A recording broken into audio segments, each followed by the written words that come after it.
Until this day, the beach was a peaceful place. James and Willie, local boys, even considered it a piece of heaven. An enormous boat of the Coast Guard had other ideas. It didn't leave its mark just on the beach, but also on these innocent local boys. The enormous boat crashed into the beach with great force, raising many eyebrows. James and Willie, among many other people, were completely overwhelmed by the crash. The size of the boat surely had the ability to leave behind a trail of destruction, and they soon had to figure out whether it did. But the reason for this crash was the truly disturbing part of it all. While others considered it an accident, James and Willie knew there was more to it. As local boys, they had seen enough things to realize something was very odd about all of this. They went to great lengths to find out why the boat crashed and who was responsible, and were terribly shocked when they found out. After finding out why this enormous boat crashed here, why at this particular time, and who was involved, the boys didn't hesitate. The police had to get there, and the sooner the better. But why did this enormous boat crash? Why were the boys shocked to death, and why were the police alarmed right after their discovery? The end of summer was coming, but for now, James and Willie still had the time of their lives. The twin teenage boys lived near the coast and spent each and every day on the beach. This very day, most of the tourists had left by now, so it was a perfect day to surf. But this perfect day would soon take a turn. The boys were racing each other to catch the first wave. The day was perfect for it. It was windy and sunny at the same time. Willie clearly won the first round and took on the first wave with success. But when the boys went in for round two, something in the distance caught their attention. It was multiple speeding boats off the Coast Guard. James and Willie were not unfamiliar with them, but something seemed different this time. Usually it was just one boat patrolling along the coast or making contact with the jets floating on the sea. This time it was at least two of them, and they drove at high speed in the direction of the beach. The boys tried to determine whether the Coast Guard was chasing someone or maybe rescuing someone who was drowning.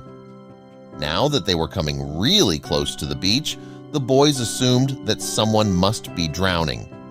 They thought they might be closer since they were already in the water and started going in the direction of the boats. They would regret this.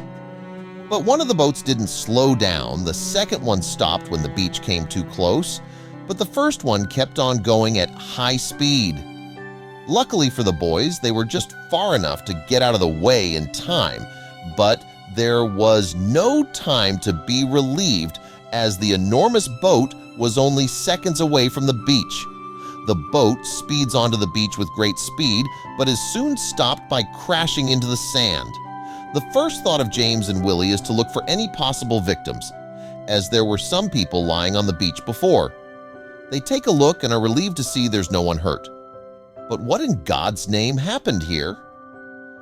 That very moment, a Coast Guard left the boat. He's soaked in sweat and seems extremely anxious. Unlike the boys, he is not concerned about the beach and possible victims, but keeps looking into the sea. The boys try to ask him if he's okay, but he doesn't respond. Something turned out to be very odd about this Coast Guard.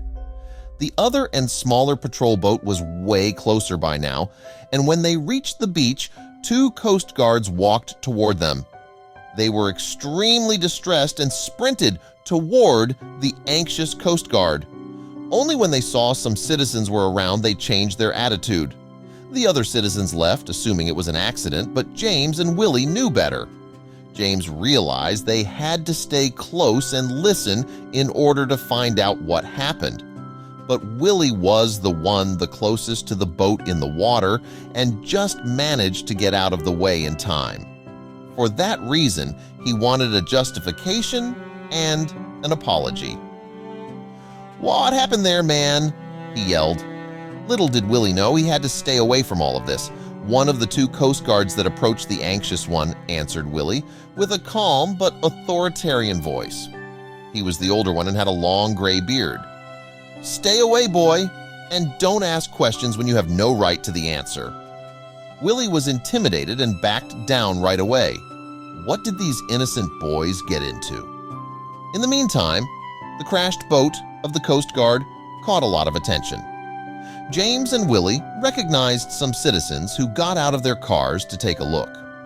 Once they came closer, the Coast Guards pretended it was all an accident and were extremely friendly toward the younger, anxious Coast Guard.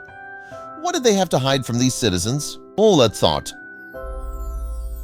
Once these citizens were reassured and left, the owner of the beach club saw his chance to have a look in peace. But it seemed different from the other citizens. He waited just long enough until the anxious Coast Guard was on his own for a second. And when he was, the beach club owner ran toward him and started yelling at him. Once the other two Coast Guards came back, all of their attitudes changed. The two Coast Guards shook the beach club owner's hand and treated him with respect. The beach club owner pointed at the anxious Coast Guard and they started to huddle up, not allowing anyone to hear them.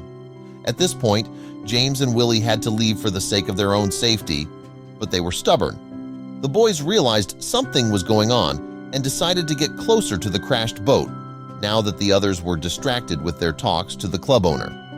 They went into the water and remained nearly invisible by diving toward the crashed boat. A shocking discovery was awaiting them. They reached the part of the beach where the boat crashed, and the boat gave them enough cover to come a little closer. They are surprised by the enormous size of the boat and wonder why this large boat is even used so close to the coast instead of the open waters. The boys get a little closer and come to the conclusion that the leaking substance can't be gasoline. It's certainly oily, but has more of a green color.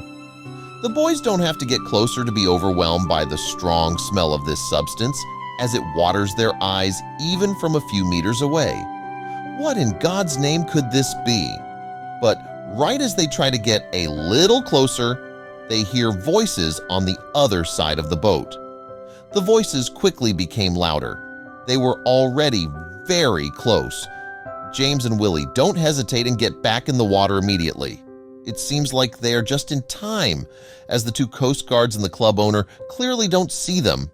But what about the other one? The two boys swim away and reach the beach on the safe side of the boat. Willie is determined to leave the situation, as they have already seen enough to alarm someone.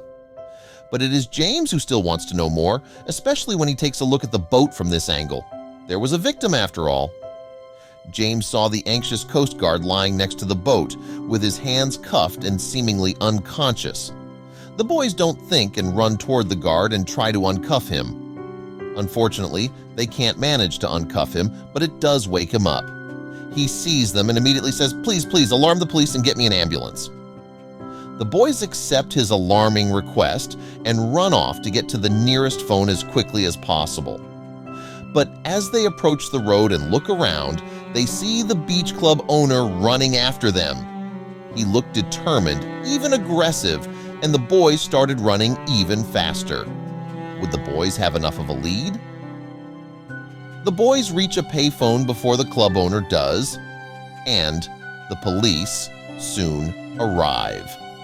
The two Coast Guards turned out to be corrupt and forced the younger one to work for them. He had to smuggle illegal substances for the beach club owner, but this day he panicked when he saw how much he had to smuggle and tried to escape by heading to the beach. James and Willie can now surf in peace again,